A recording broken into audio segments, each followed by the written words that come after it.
The call came on a Tuesday at 2 p.m. I was in a board meeting, pitching to investors. My phone buzzed on silent, Mom, and I ignored it. She called again at 2:47, then Dad at 3:15, then Ethan at 3:22. By the time the meeting ended at 4, I had 7 missed calls and 3 voicemails. I listened to the first one. Adrian, honey, it's Mom. We need to talk to you about something important. Call me back as soon as you can. It's urgent. Her voice had that tone, the one that meant she needed something. I called back from my office, 28th floor, view of the city, my company's name on the door. Adrian, oh, thank God. I've been trying to reach you all day. I was in meetings. What's wrong? It's complicated. Can you talk? Like really talk? I glanced at my calendar, had another call in 30 minutes. I have a little time. Okay, so, your father and I have been discussing our finances and things are tight. Really tight. I waited. And with Ethan's situation, the divorce, losing his job, we've been helping him out, covering his rent, his lawyer fees. It's been expensive. Okay. And my medical bills from last year, the knee surgery. Insurance didn't cover everything. We've been dipping into savings. Mom, what are you asking? She took a breath. We need help, financial help. We were hoping, since you're doing so well. I leaned back in my chair, stared at the MIT diploma on my wall, the one from 10 years ago. How much? $50,000 would really help us get stable. $50,000. I know it's a lot. But Adrian, you're doing so well. We saw the Forbes article and the company acquisition news. We're so proud of you. The Forbes article from 6 months ago that she'd never mentioned until now. Before we talk about money, I said carefully, I have a question. Okay. Do you remember my graduation? Silence. From MIT, May 18th, 2019. More silence. Of course we remember, she said finally. Voice uncertain. Where were you that day? Adrian, that was 10 years ago. Where were you, Mom? I heard her breath catch. We were at Ethan's engagement party, which you scheduled on my graduation day. Honey, we didn't think. No, you didn't think. That's exactly right. Adrian, let me tell you about that graduation, since you weren't there. And just like that, I was back there. 18 years old, holding an acceptance letter, about to learn what I actually meant to my family. The letter came in March of senior year. Thick envelope, MIT logo. I knew before I opened it. I'd gotten in. Full ride. Full scholarship. One of 3% accepted that year. I held it with shaking hands. Read it 3 times to make sure it was real. Then I went downstairs where my family was having dinner. Mom was serving pot roast. Dad was scrolling his phone. Ethan, my older brother, 20 at the time, was talking about his sales job. I hit quota again this month, 3rd month in a row. Boss says I'm on track for a promotion. That's wonderful, sweetie, Mom beamed. I stood in the doorway, letter in hand, heart pounding. Hey, I got some news today. Dad looked up. I got my MIT acceptance letter. Mom paused mid-serve. Oh? Yeah, I got in. Full scholarship. Oh, that's nice, honey. She put a piece of meat on Dad's plate. Pass the potatoes? I stared at her. That's it? That's nice? Dad looked confused. What else do you want us to say? It's MIT. It's one of the best schools in the world. 3% acceptance rate. Full ride means they're paying for everything. We heard you, Dad said. Congratulations. Now can we eat? Food's getting cold. I looked at Ethan. He was checking his phone. Hadn't even looked up. Ethan. Oh yeah, cool. Good for you, nerd. He grinned. Anyway, as I was saying about the promotion, and just like that we moved on. I sat down.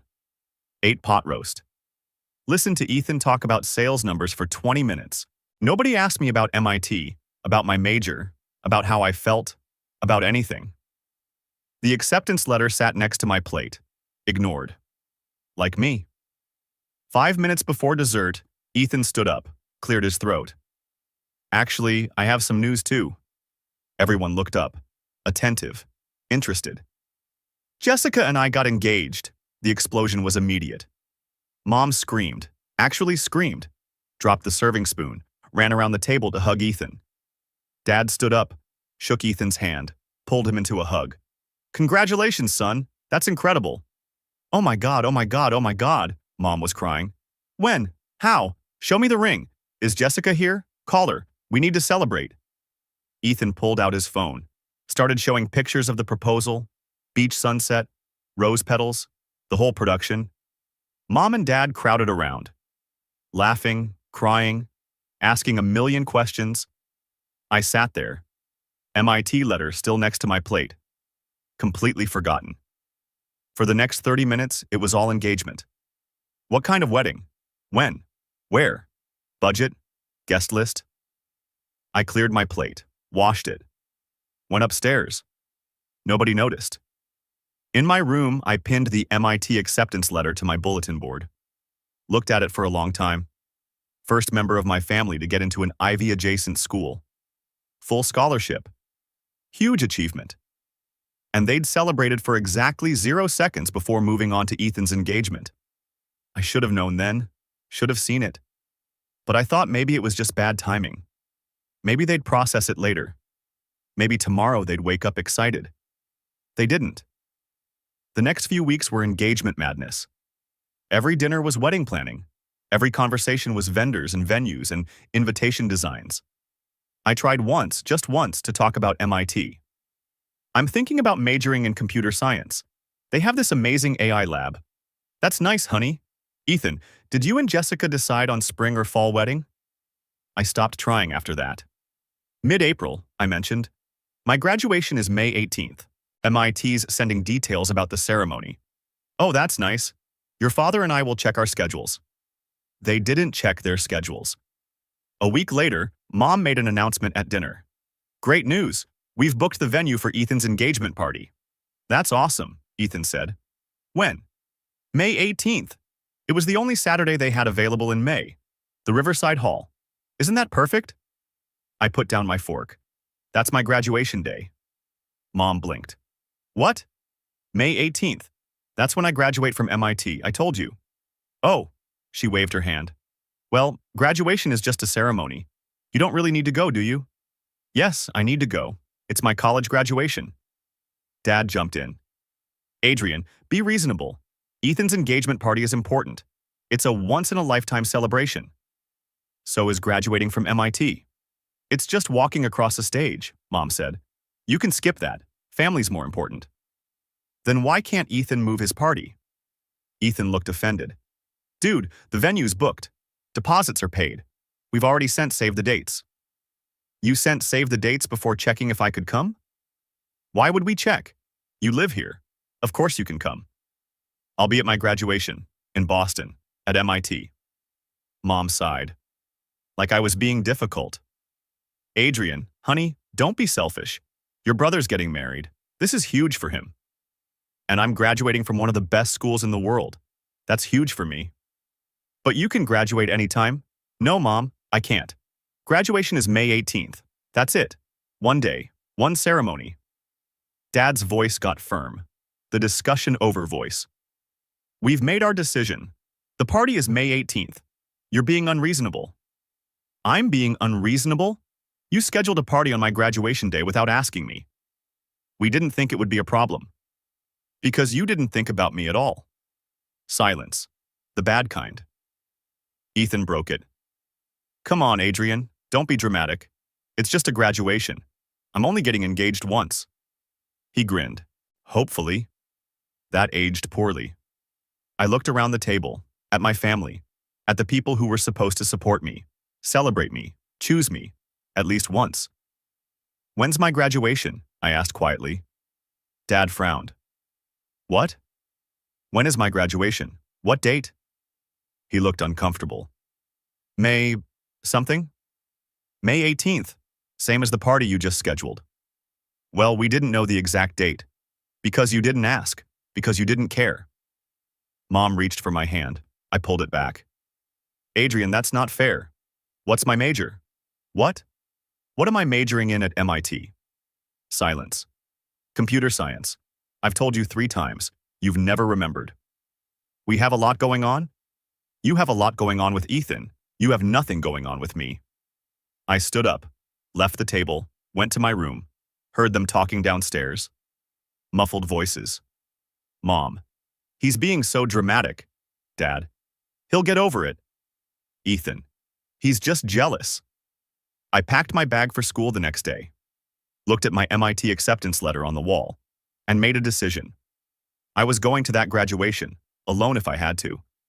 And after that, I was going to build a life so successful, so undeniable, that they'd regret this moment. Not for revenge. For proof. Proof that I didn't need them. That I never had. Proof that their indifference was their loss, not mine. I didn't know then that 10 years later, they'd call asking for $50,000. But I knew this. I was done trying to earn their attention. If they wanted a relationship with me, they'd have to earn mine. And scheduling a party on my MIT graduation day? That was a pretty bad start. The next 4 years, I barely went home. Thanksgiving freshman year, Christmas. That was it. Spring break, summer. I stayed in Boston, got internships, worked, studied. My parents visited MIT once. Once in 4 years. Sophomore year, October. They were in the area for Ethan's college friend's wedding. Stopped by campus for 2 hours. Mom. It's so technical looking. Dad. Where do you eat? Me. Dining halls? Want to see my lab? Dad. We don't really have time. We need to get to the hotel before the rehearsal dinner. They took one photo with me, outside the main building, posted it on Facebook. Caption. Visiting our brilliant son at MIT. So proud. The only time they mentioned my school on social media in 4 years. They left after 90 minutes. I walked back to my dorm alone, looked at the photo she'd posted. 43 likes, 12 comments, all about how proud they must be, how amazing it was. What a wonderful family.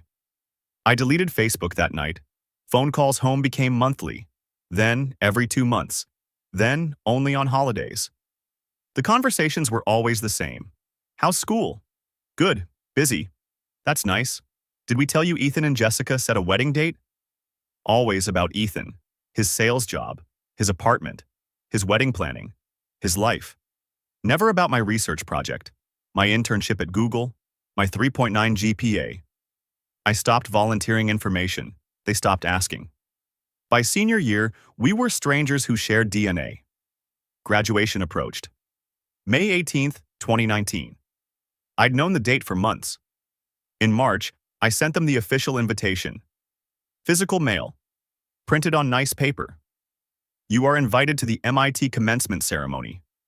I included a note. Graduation is May 18th. Ceremony starts at 10 a.m. Would love to see you there. Mom called 2 weeks later. Got your invitation. That's so official looking. Yeah, so you're coming? Well, that's actually why I'm calling. May 18th is Ethan's engagement party. I know, you scheduled it on my graduation day. Right, so we can't make it to Boston, but we'll celebrate with you when you're home. Mom, I'm graduating from MIT, summa cum laude. It's kind of a big deal. I know, honey, and we're so proud. But Ethan's party is already planned. The venue, the caterer, everyone's invited. You could have planned it for literally any other day. The venue was only available May 18th. We told you this. You told me. You didn't ask me. Adrian, don't be difficult. You understand, right? Family has to support each other. Then support me. Come to my graduation. We can't disappoint all the guests for Ethan's party, but you can disappoint me. Silence. It's just a ceremony, she said finally. You're still graduating either way. The party is more important. To you. The party is more important to you. Adrian. It's fine, Mom. Don't worry about it. You understand? Yeah, I understand perfectly. I hung up, stared at my dorm room wall, at the posters, the textbooks, the life I'd built alone, and I understood exactly what they'd been telling me for 4 years. Ethan mattered. I didn't. At least not enough. Graduation day arrived. I woke up at 7 a.m. in my dorm. Last time I'd sleep there. Put on my cap and gown. Looked in the mirror.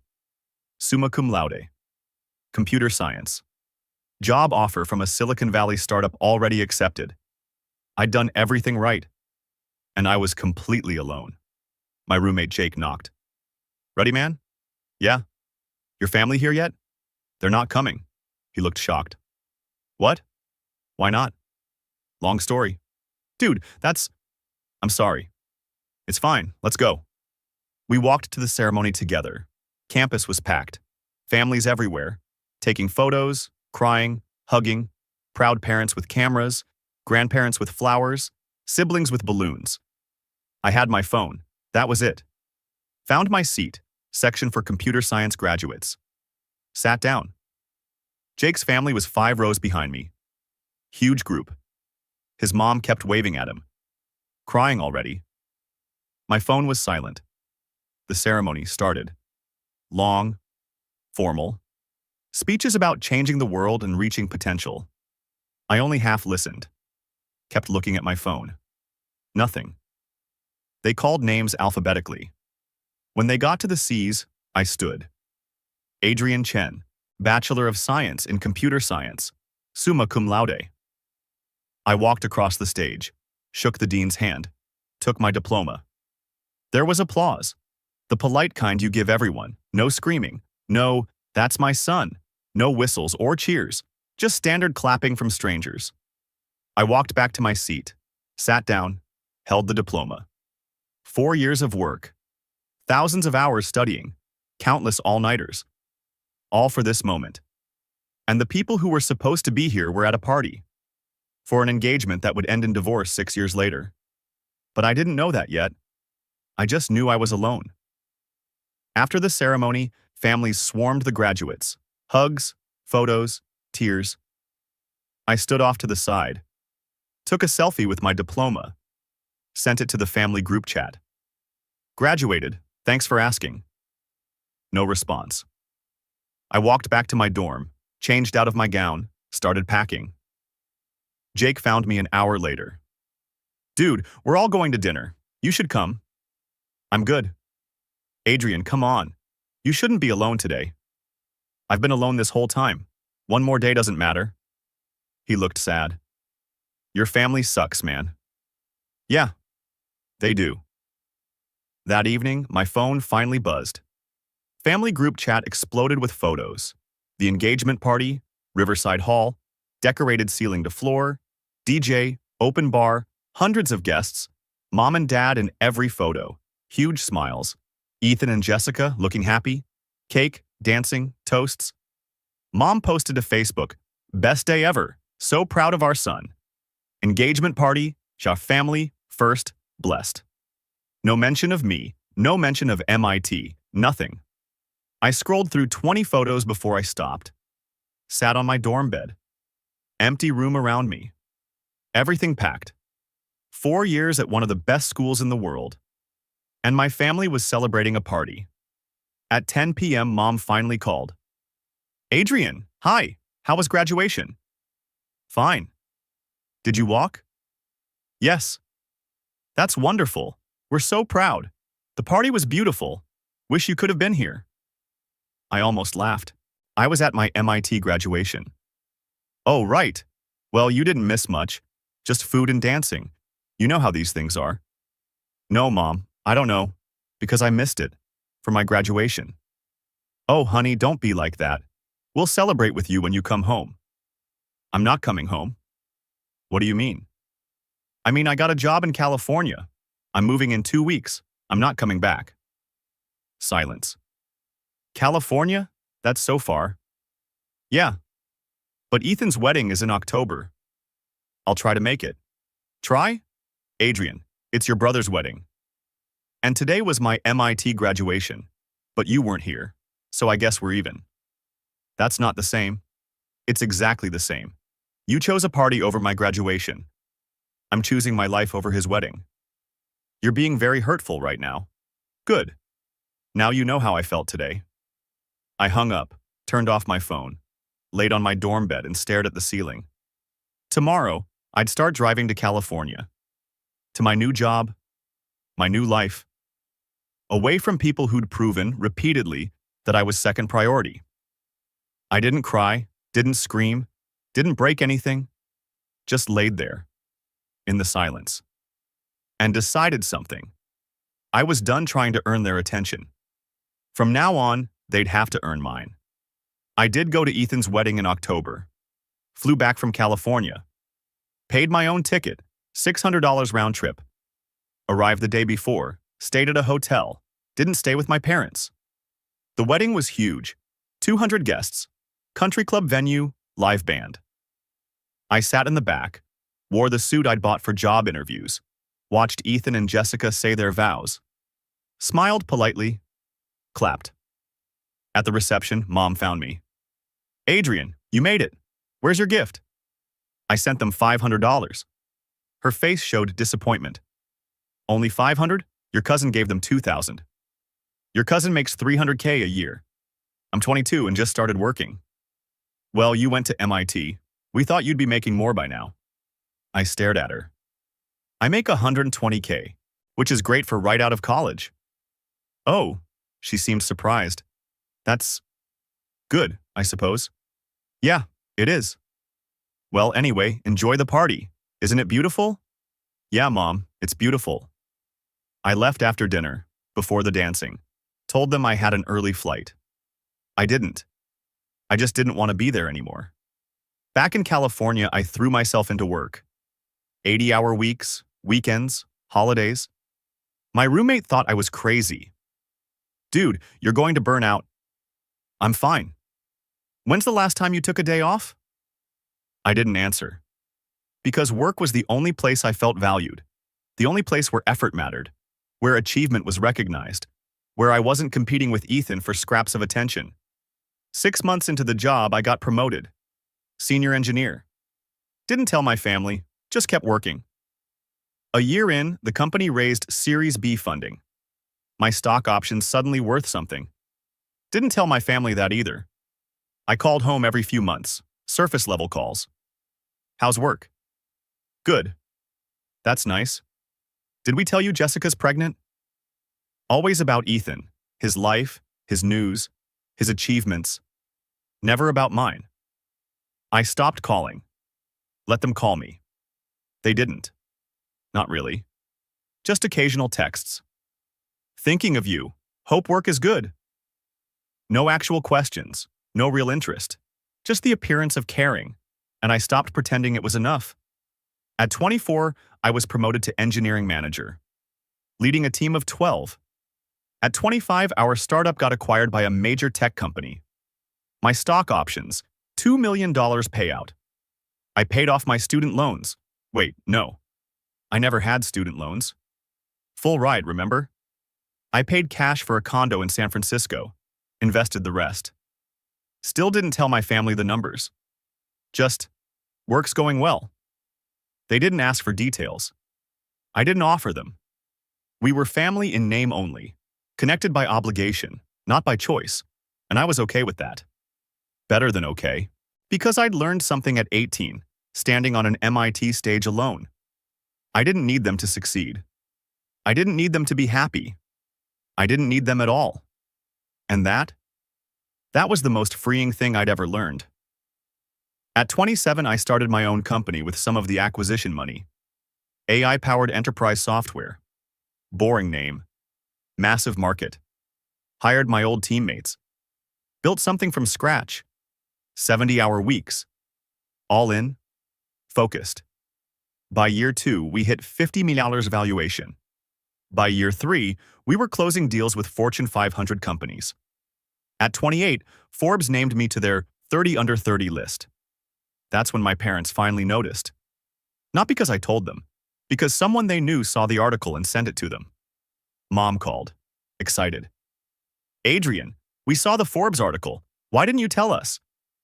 "You never asked how work was going." "Of course we ask. We always ask." You say, "How's work?" and I say, "Good," and you move on to Ethan. That's not asking. "Well, we didn't know you were doing something so impressive." Yeah, that's the problem.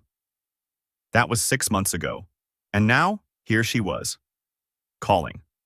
Asking for $50,000. Because Ethan lost his job. Because their savings were gone. Because they needed me. Finally. After 10 years. They needed me. And I was about to tell them exactly what I thought about that. Year 3 of my company was when everything exploded. We landed Microsoft as a client, then Google, then Amazon. 3 of the biggest tech companies in the world using our software. Revenue hit 100 meters. Company valuation, 200 meters. I owned 40%. Do the math. I was worth $80 million on paper, 28 years old, self-made, starting from nothing but a full-ride scholarship and a family that didn't show up. TechCrunch wrote a feature, The AI Whisperer, How Adrian Chen Built a 200-meter company Before 30. Forbes updated my profile, added me to their most innovative entrepreneurs list. Business Insider did a video interview. My parents didn't see any of it. Not because it wasn't public, because they weren't looking. They didn't follow me on LinkedIn, didn't Google my name, didn't ask, just assumed I was still doing the tech thing in California. Meanwhile, Ethan's life was falling apart.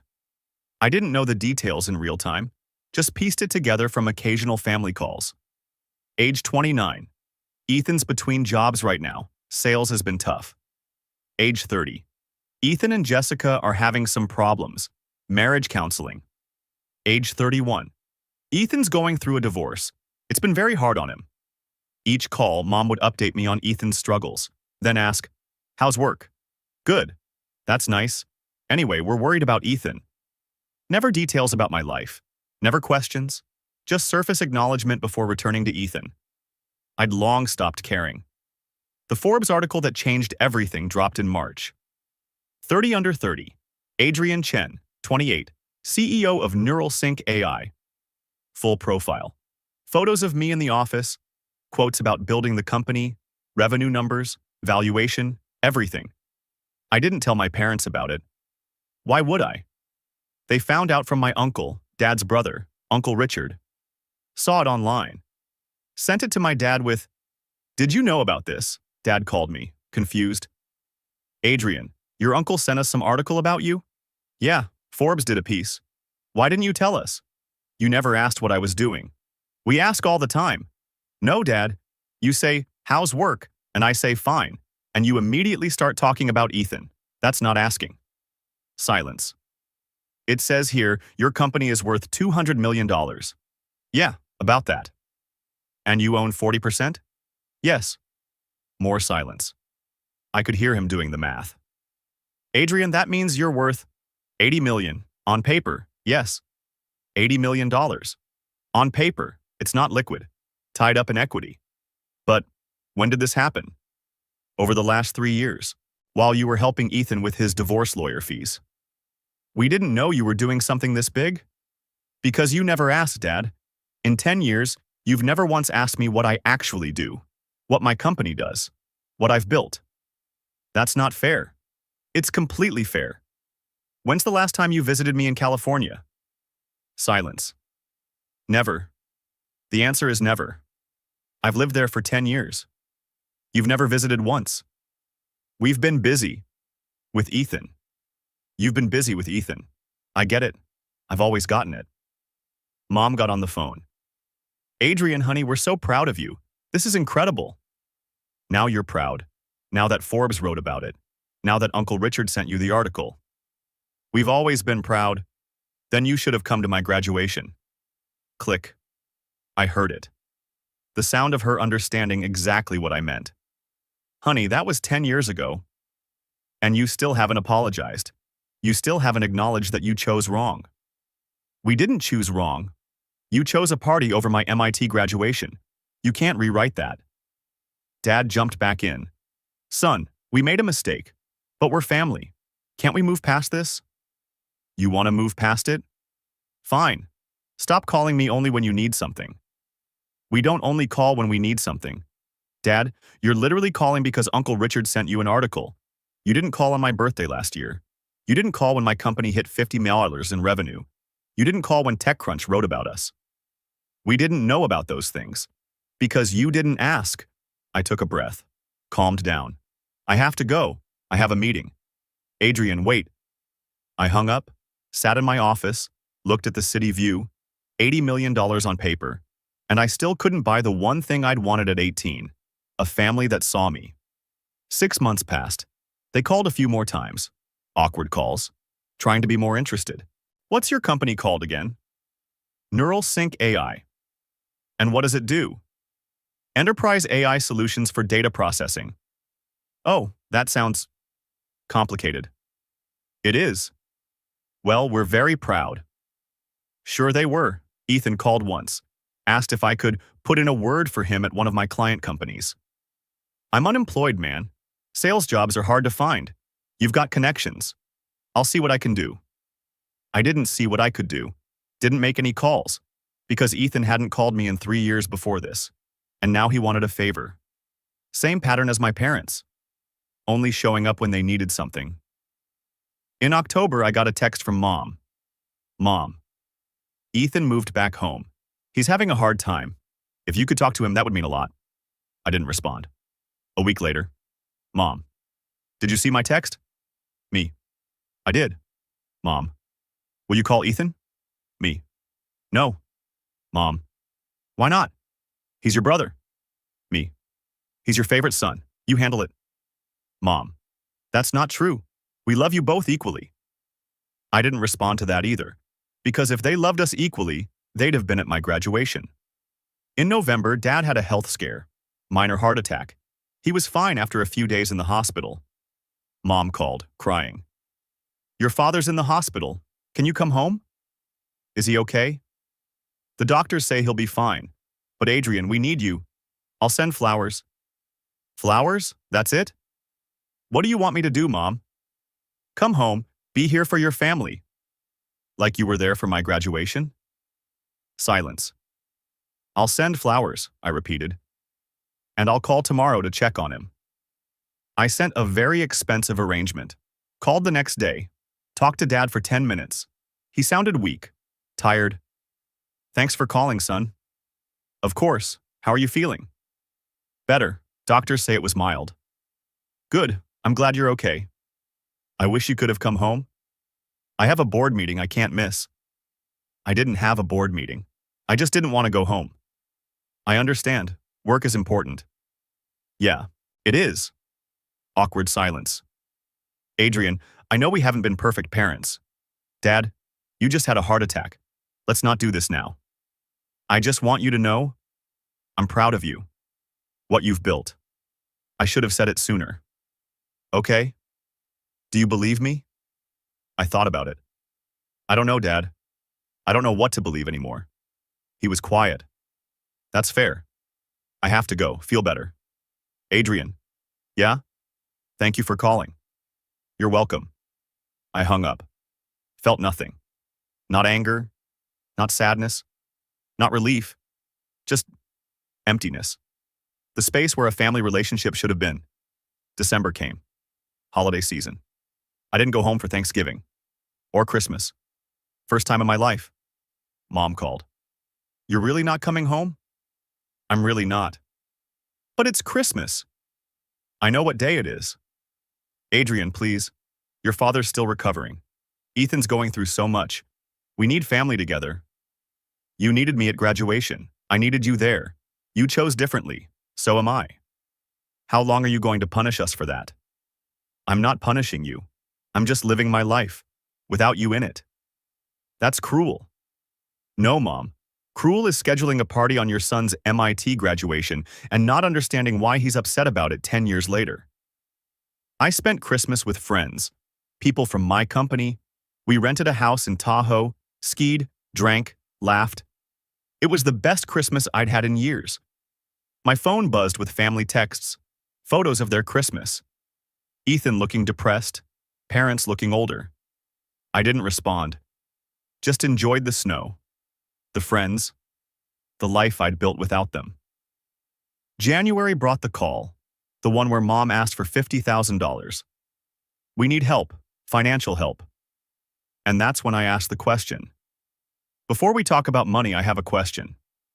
Okay. Do you remember my graduation?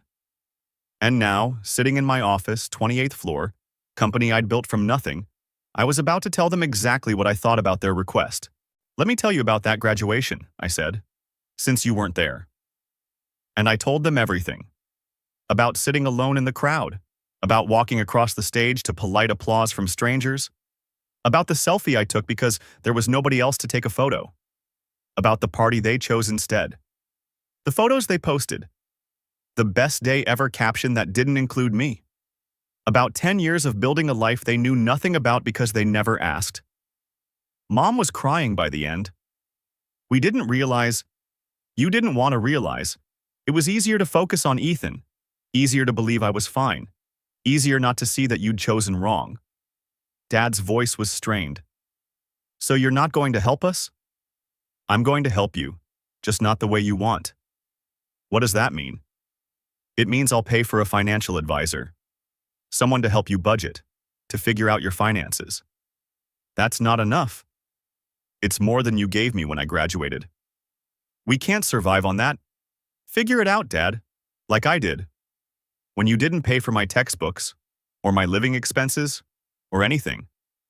You had a full scholarship. For tuition, not for books, not for housing, not for food. I worked 3 jobs in college to cover that. Did you know that? Silence. No, you didn't know, because you never asked. Mom's voice was small. What do you want from us? Nothing. That's what I'm trying to tell you. I don't want anything from you anymore. I stopped wanting it years ago.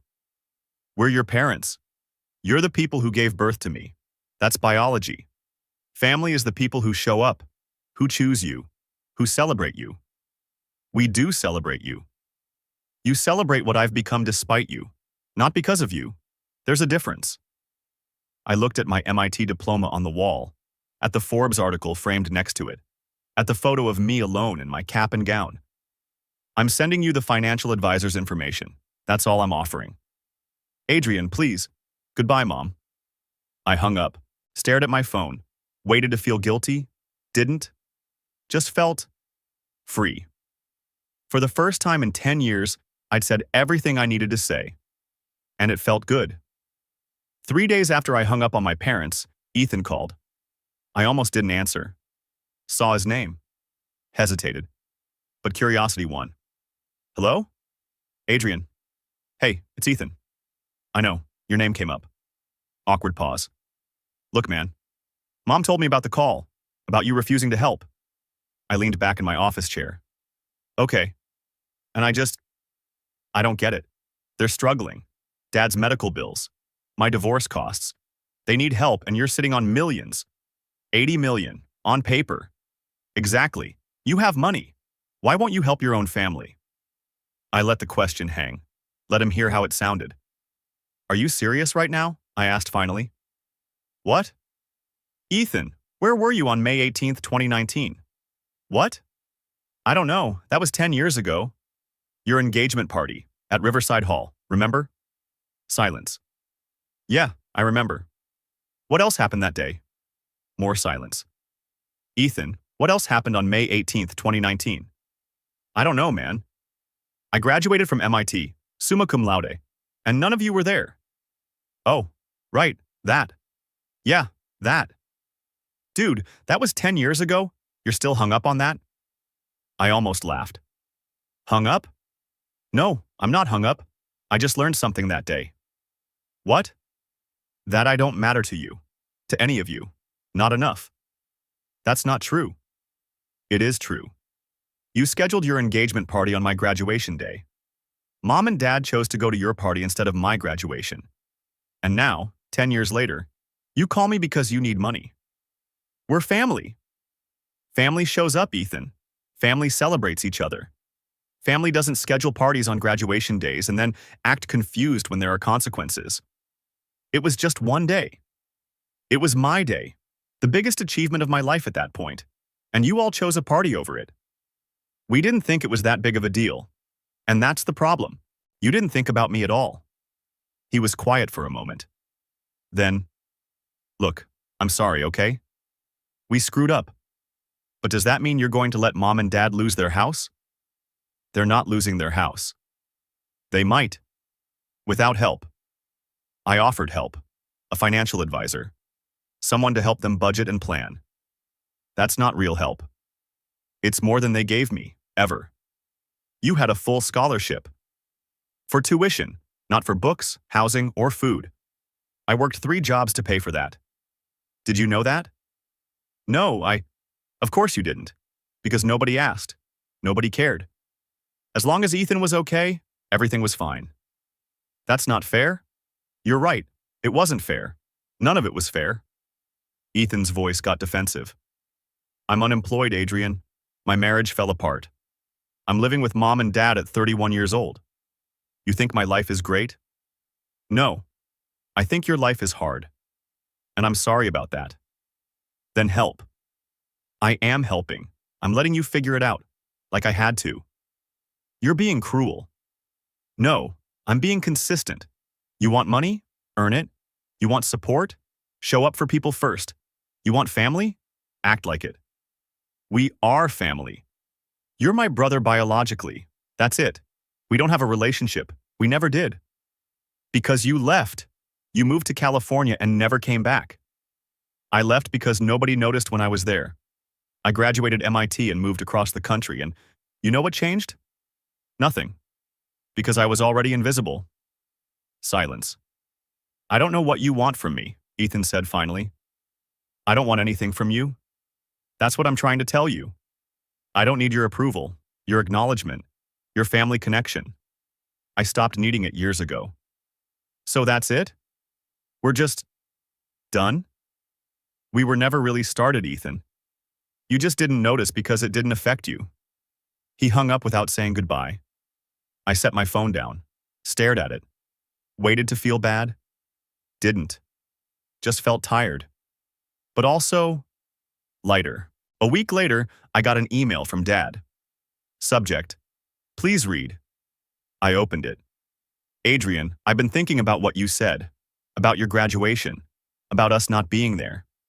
You're right. We should have been there. We should have rescheduled Ethan's party. We should have made you the priority that day. I don't have an excuse, just an explanation. We thought you didn't need us. You were always so independent, so capable. We thought you were fine on your own. But that doesn't make it right. And I'm sorry. I know sorry doesn't fix 10 years. But I wanted you to know. I see it now. What we did. What we didn't do. I'm not asking for money. I'm asking if someday you might be willing to talk. Really talk. Not now. I understand you need space, but someday. I'm proud of you. I should have said it at your graduation. I'm saying it now. Dad, I read it 3 times. It was better, more honest, but it still didn't change anything. I wrote back. Dad, thank you for the email. I appreciate the apology. You're right that I needed space. Still do. Maybe someday we can talk. But not today. Not soon. I hope you and Mom figure out your finances. The advisor I'm paying for is good. Listen to them. Take care. Adrian. I hit send, closed my laptop. And that was it. No dramatic reconciliation, no tearful phone call, just boundaries. Clear ones. They'd spent 10 years showing me who they were. I finally believed them. 6 months passed. My company got acquired. $800 million, my cut after taxes, $280 million. Liquid, real money. I bought a house in Palo Alto.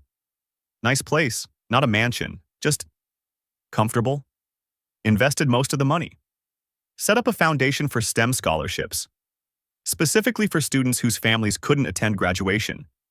The irony wasn't lost on me. My parents found out about the acquisition from the news. Not from me.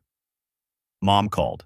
Adrian, we saw about your company, $800 million. Yeah. That's incredible. Are you okay? That must be so overwhelming. I'm fine, Mom. We'd love to see you, celebrate with you. I'm busy, maybe some other time. When? I don't know, I'll let you know. We both knew I wouldn't. Ethan sent a text. Congrats on the acquisition. Happy for you. I didn't respond, because I didn't believe him, and I didn't need to pretend anymore. A year after the $50,000 phone call, I was having dinner with friends. Someone asked, "Do you talk to your family much?" Not really. Why not? I thought about it. About how to explain 10 years of feeling invisible. They didn't show up when it mattered, I said finally. So I stopped showing up for them. Do you regret it? No. I regret spending so long waiting for them to change. Think you'll ever reconnect? Maybe, if they do the work, real work, not just apologies when they need something. What would that look like? I don't know. Therapy? Actual accountability? Showing up without asking for anything? I'll know it when I see it. And if they never do the work? I shrugged. Then I have my answer, and I'm okay with that. Because I was. I'd built a life I was proud of, a company that mattered, friendships that felt real. I didn't need my parents' validation anymore. Didn't need Ethan's approval. Didn't need any of it. I had me, and that was enough. On May 18th, 10 years exactly since my graduation, I did something I'd been planning for months.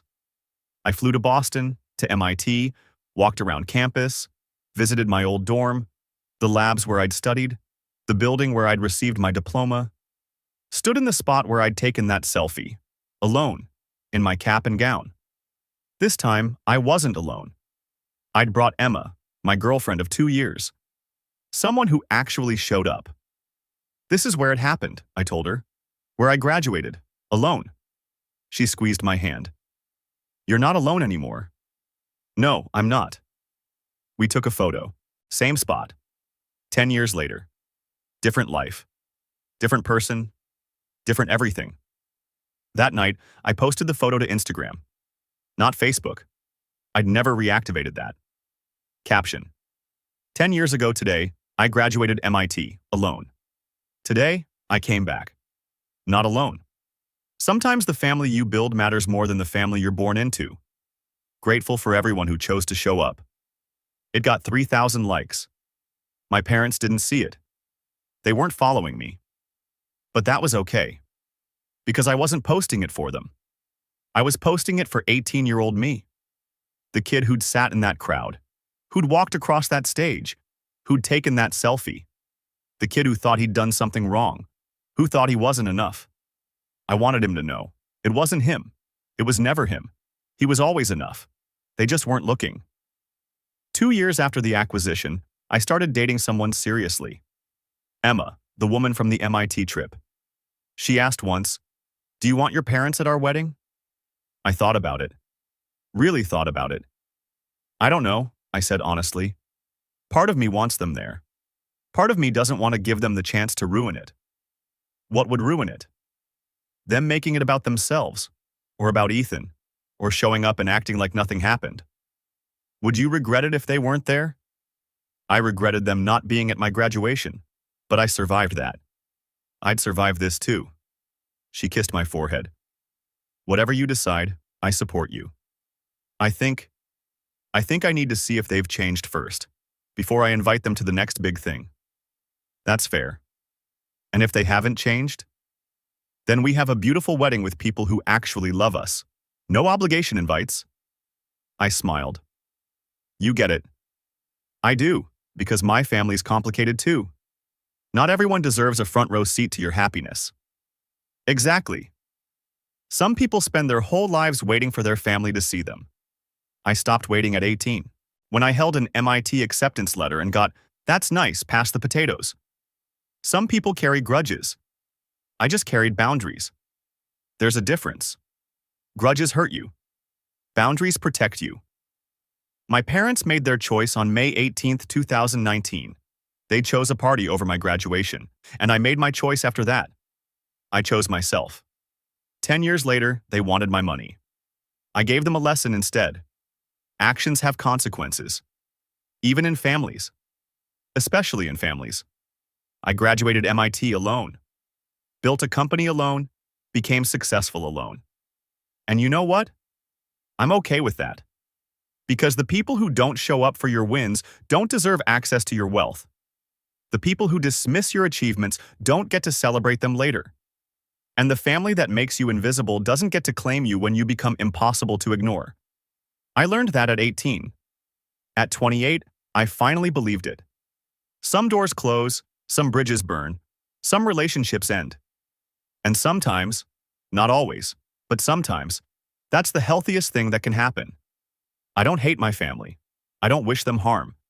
I just don't include them in my life anymore. And that's not cruel. That's called self-respect. I built an empire from a full-ride scholarship and a graduation nobody attended. Turned loneliness into motivation. Invisibility into drive. Dismissal into success. My parents wanted $50,000 to fix their problems. I gave them a mirror instead. And that, I think, was worth more than any check I could have written. They can't say I didn't warn them. I told them the date, sent them the invitation, asked them to come. They chose differently. And now, 10 years later, they're learning what it feels like when someone chooses differently. Full circle. And I'm finally, actually, completely at peace with that.